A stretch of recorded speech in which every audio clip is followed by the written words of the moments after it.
है कि जल उठे चराग है, हवाओं में वो आग है कि खोलते से ख्वाब है। चलो दिली पुकार के तिरंगा संभाल के,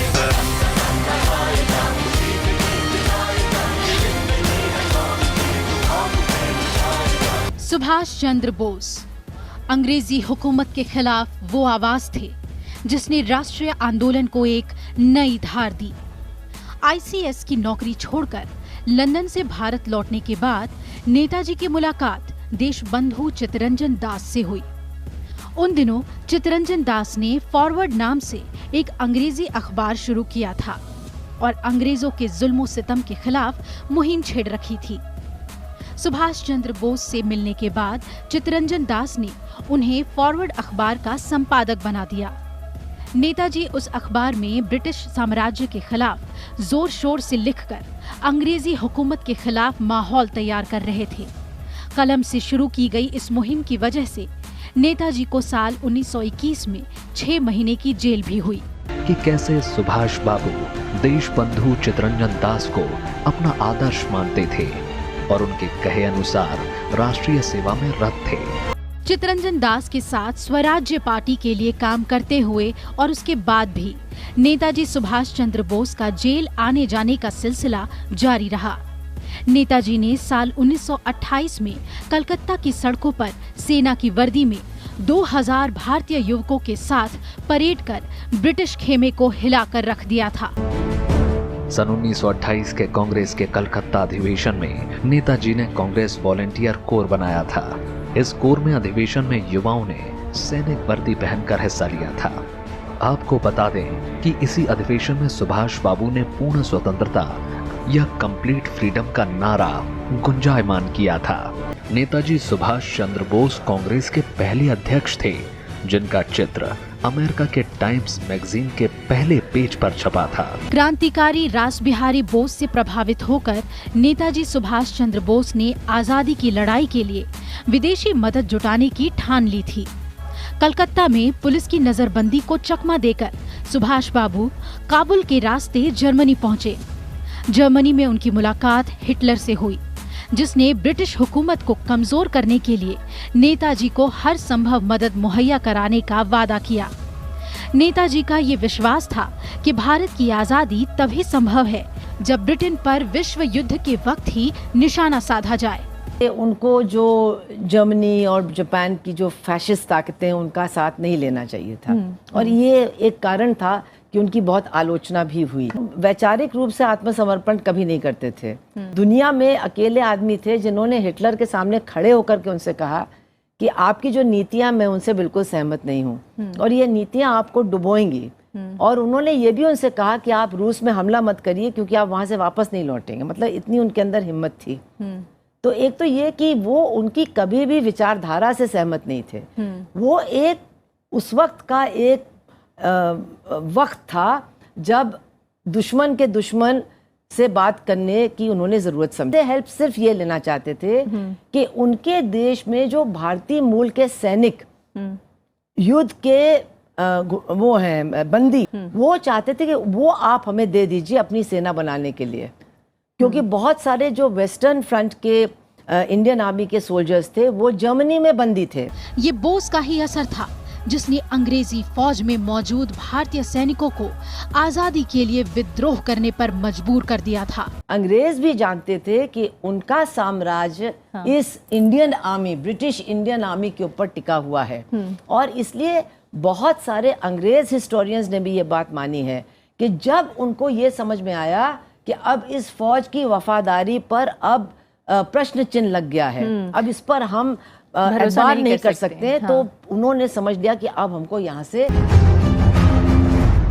अब तक सुभाष बाबू एक ऐसी यात्रा पर निकल पड़े थे जो उनसे पहले किसी ने भी नहीं की थी।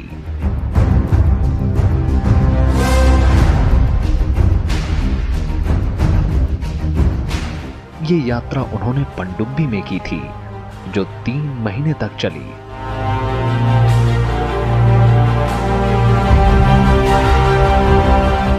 जरा सोचिए उस नजारे को जब गहरे समुद्र में 30 फीट से ऊंची लहर उठ रही हो और दोनों पनडुब्बियां समुद्र की सतह पर फासला बनाकर चल रही हैं।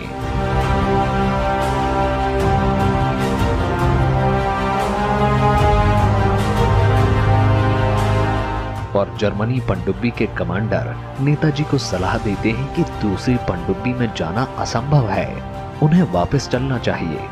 और नेताजी जवाब देते हैं कि कमांडर, मैं वापस जाने को नहीं आया। और उसके बाद एक छोटी सी रबड़ की किश्ती में नेताजी और उनके सचिव आबिद हसन कूद जाते हैं। जर्मन और जापानी कमांडर हैरान रह जाते हैं, कितनी बार ये किश्ती लहरों के अंदर खो जाती है। पर आखिर दोनों जापानी पनडुब्बी तक पहुंच जाते हैं और फिर शुरू होता है वो अध्याय जो तड़पे के हवाई अड्डे पर खत्म होता है।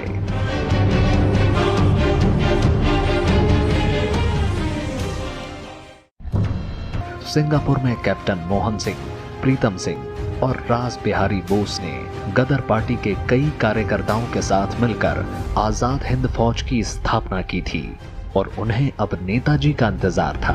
1943 में नेताजी जब जापान पहुंचे तब उन्हें कैप्टन मोहन सिंह द्वारा स्थापित आजाद हिंद फौज का नेतृत्व करने की जिम्मेदारी दी गई। उनका चुनाव खुद रास बिहारी बोस ने ही किया था। 21 अक्टूबर 1943 एक ऐसा ऐतिहासिक दिन था जिस दिन नेताजी सुभाष चंद्र बोस अविभाजित भारत की आजाद हिंद सरकार के पहले प्रधानमंत्री बने थे। आजाद भारत की ये एक ऐसी सरकार थी जिसके पास अपनी फौज थी, अपना बैंक था, अपना अधिकारी तंत्र था। इस सरकार का राज मणिपुर और अंडमान द्वीप समूह में रहा। नेताजी और आजाद हिंद फौज का जोशीला नारा था, दिल्ली चल। अंडमान द्वीप समूह पर लगभग 1 साल से जापानियों का कब्जा था, पर आजाद हिंद सरकार बनते ही नेताजी ने जापानियों को बाध्य किया कि भारत के इन द्वीपों को आजाद हिंद सरकार को सौंप दिया जाए। और 30 दिसंबर 1944 के दिन इस द्वीप समूह पर उन्होंने तिरंगा फहराया था। इन द्वीपों के नाम बदलकर स्वराज और शहीद द्वीप रखे गए और कर्नल लोकनाथन को स्थानीय कमिश्नर बनाया गया। इस समय तक जापान, बैंकॉक, सिंगापुर और रंगून में इंडियन इंडिपेंडेंस लीग की स्थापना हो चुकी थी। आजाद हिंद फौज का विशेष आकर्षण थी रानी झांसी रेजिमेंट। आधुनिक युग में नेताजी द्वारा बनाई गई महिलाओं की ये पहली रेजिमेंट थी। इसके गठन के बारे में नेताजी ने पनडुब्बी के सफर के दौरान ही सोचा था। रानी झांसी रेजिमेंट में अमूमन वो महिलाएं थीं जिनके पूर्वज गिरमिटिया मजदूर बनकर विदेश गए थे। नेताजी का आह्वान था कि जब तक भारतीय महिलाएं स्वतंत्रता के आंदोलन में आगे नहीं आएंगी, देश स्वतंत्र नहीं होगा। रेजिमेंट का उत्साह वर्धन करते हुए नेताजी ने कहा था कि जब आजाद हिंद फौज जीत के बाद कलकत्ता में प्रवेश करेगी तो रानी झांसी रेजिमेंट सबसे आगे होगी। सिंगापुर, बैंकॉक और रंगून में नेताजी ने प्रवासी भारतीयों से मदद की अपील की। उसके बाद कितनी ही प्रवासी भारतीय स्त्रियां आजाद हिंद फौज में शामिल हो गई थी। राष्ट्रवाद का ये ऐसा दौर था जब युवा तो युवा, यहां तक कि बुजुर्ग महिलाओं ने भी नेताजी की कमान में देश को आजाद करने के लिए कमर कस ली थी। बता दें कि जर्मनी द्वारा रूस पर आक्रमण करने से नेताजी की भारत में अंग्रेजों पर अफगानिस्तान के रास्ते हमला करने की योजना विफल हो गई थी। फिर उन्होंने जापान जाकर बर्मा की तरफ से अंग्रेजों पर हमला करने की ठानी थी। इंग्लैंड और अमेरिका के खिलाफ जंग का ऐलान कर देते हैं और जल्द ही ये नजारा सामने आता है कि आजाद हिंद फौज जापानी सेनाओं के साथ कंधे से कंधा मिलाकर बर्मा के रास्ते अंग्रेजों से लड़ रही थी।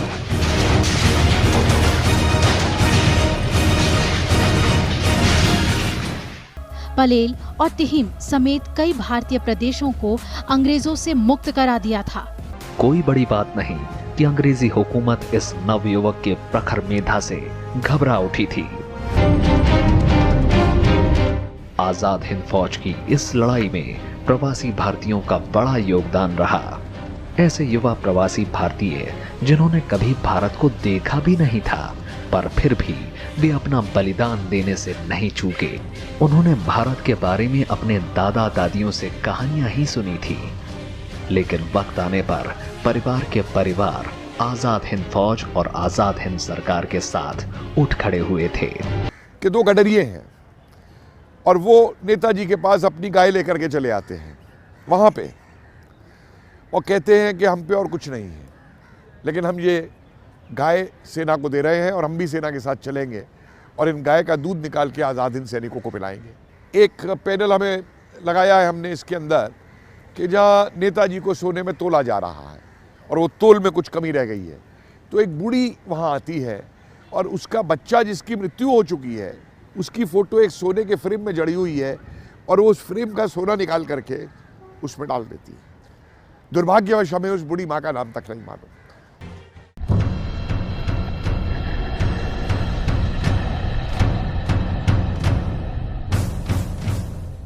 बर्मा से भारत की और कूच की आजाद हिंद फौज ने जल्द ही मणिपुर के इलाकों को स्वतंत्र कराने में सफल रही और 14 अप्रैल 1945 के दिन मोरंग के कर्नल शौकत हुसैन ने आजाद भारत का झंडा भारत की मिट्टी पर लहराया था। स्थानीय मणिपुरी और नागाओं ने आजाद हिंद सरकार को पूरा समर्थन और सहयोग दिया था। इम्फाल के इलाकों में अंग्रेजों से भीषण युद्ध लड़े गए, पर आखिरकार वायुसेना न होने, शस्त्रों और संसाधनों की कमी के चलते आजाद हिंद फौज और जापानियों को पीछे हटना पड़ा।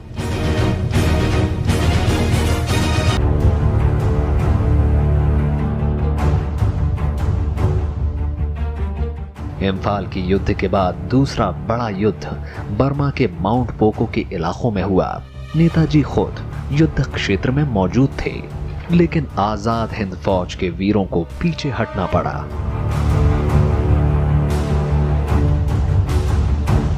जनरल शाहनवाज, कर्नल ढिल्लो और मेजर प्रेम सहगल ने इन युद्धों में महत्वपूर्ण भूमिका निभाई। दूसरी ओर विश्व युद्ध दूसरा रुख ले रहा था।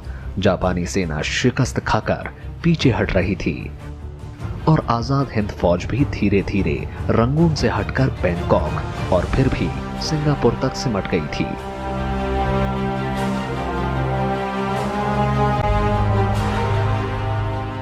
फाल के युद्ध में या माउंट पोपो के युद्ध में और इनमें कई आईएनए के ऐसे वीर थे जिन्होंने अंग्रेजों के आगे आत्मसमर्पण नहीं किया। उन्होंने लड़ते हुए वीरगति पानी स्वीकार की, बजाय इसके कि वो अंग्रेजों के आगे अपने को आत्मसमर्पण करते हैं उसको उठा करके। और एक और बहुत बड़ी वजह बनी जो मेरे हिसाब से कि जापान जब हवाई हमले कर रहा था बंगाल की तरफ, तो किसी ने नेताजी को एक फ़ोटो दिखाई थी, जिस फोटो में उस बम गिराने के बाद में कुछ हिंदुस्तानी मारे गए थे। तो नेताजी ने जापान से कहा था कि मैं नहीं चाहता कि मेरे हिंदुस्तानी मारे जाएं, और उस बमबारी को रुकवाया था उन्होंने। और नेताजी ने कभी भी आज़ाद हिंद सरकार ने और आज़ाद हिंद फौज ने अंग्रेज़ों के सामने आत्मसमर्पण नहीं किया। नेताजी ने कहा हम फौज को बर्खास्त कर रहे हैं, हम शीघ्र जल्दी मिलेंगे। खुशी के गीत गाए जा, ये जिंदगी है कौम की, तू कौम पर लुटाए जा। आजाद हिंद फौज में 63,000 सिपाही थे। इनमें से लगभग 23,000 शहीद हुए। अंग्रेजों ने कितनों को बंदी बनाया, कितनों को मौत के घाट उतारा और कितनों को यातनाएं दी, वो सारा जिक्र भी इन संग्रहालय में मिलता है। और फिर जब इसी बैरक में आजाद हिंद फौज के अफसरों पर देशद्रोह का मुकदमा चलाया, तो सारा देश इस नारे से गूंज उठा था।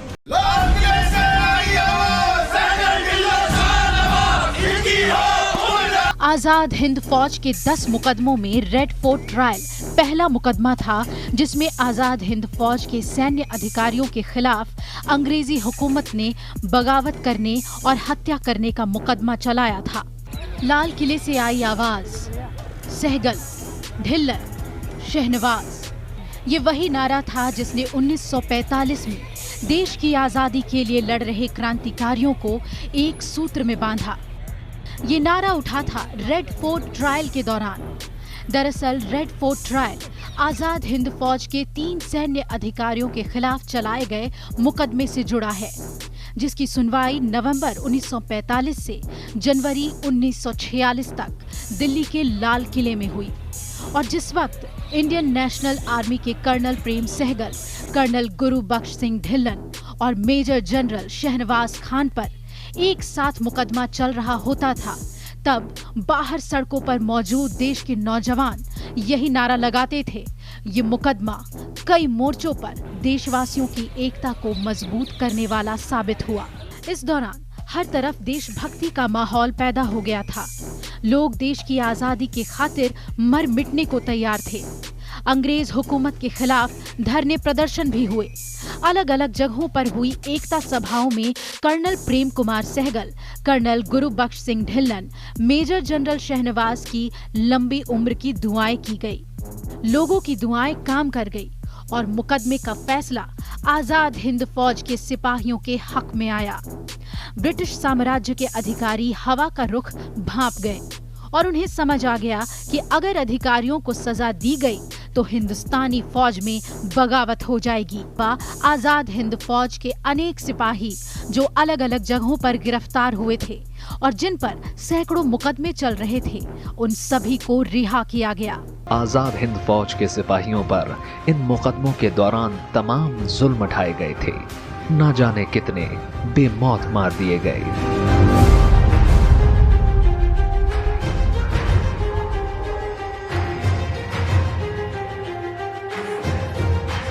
हवाओं में वो आग है कि जल उठे चराग है।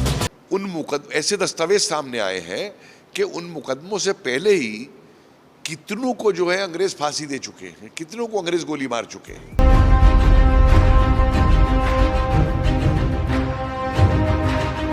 उन्नीस 1941 में अंग्रेजी खुफिया विभाग ने नेताजी के कत्ल करवाने का आदेश काहिरा और इस्तांबुल में बसे अपने एजेंट्स को दिया था। सन 1942 में नेताजी की मृत्यु की झूठी खबर न्यूयॉर्क टाइम्स में छापी गई थी। आप ये सारे दस्तावेजों को यहां देख सकते हैं। आज से 75 वर्ष पूर्व नेताजी ने शपथ लेते हुए वादा किया था एक ऐसा भारत बनाने का जहां सभी के पास समान अधिकार हो, सभी के पास समान अवसर हो। उन्होंने वादा किया था कि अपनी प्राचीन परंपराओं से प्रेरणा लेकर उनको और गौरव करने वाली सुखी और समृद्ध भारत का निर्माण करने का। सुभाष चंद्र बोस का नाम हमें गौरव से भर देता है, नई ऊर्जा से भर देता है।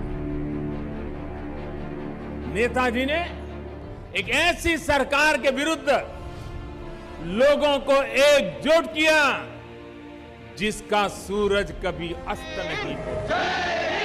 जय हिंद। नेताजी का एक ही उद्देश्य था, एक ही मिशन था, भारत की आजादी, मां भारती को गुलामी की जंजीरों से मुक्त कराना। यही उनकी विचारधारा थी और यही उनका कर्म क्षेत्र था। उनका अंतिम चित्र हमें सागौन में एक हवाई जहाज से उतरते हुए मिलता है।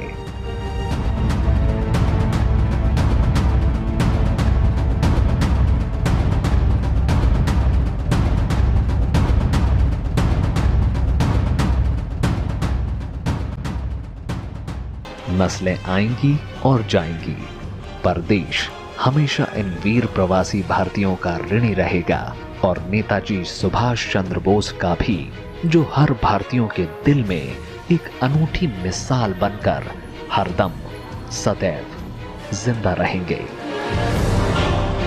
रेडियो की स्थापना की गई थी। नेताजी ने इस रेडियो के माध्यम से भारतीयों को संबोधित किया था। हमने जो आजादी की लड़ाई छेड़ रखी है उसे तब तक जारी रखना होगा जब तक हमें मुकम्मल आजादी हासिल न हो। नेताजी के इन प्रसारणों में सबसे महत्वपूर्ण थे 19 और 31 अगस्त 1942 के वो प्रसारण जिनमें भारत छोड़ो आंदोलन को नेताजी ने अहिंसात्मक गोरिल्ला युद्ध बताया था और अपने देशवासियों को ब्रिटिश हुकूमत से संघर्ष करने का रास्ता दिखाया था। इनकी इस मुहिम में यूरोप में बसे तमाम प्रवासी भारतीयों ने प्रमुख भूमिका अदा की थी।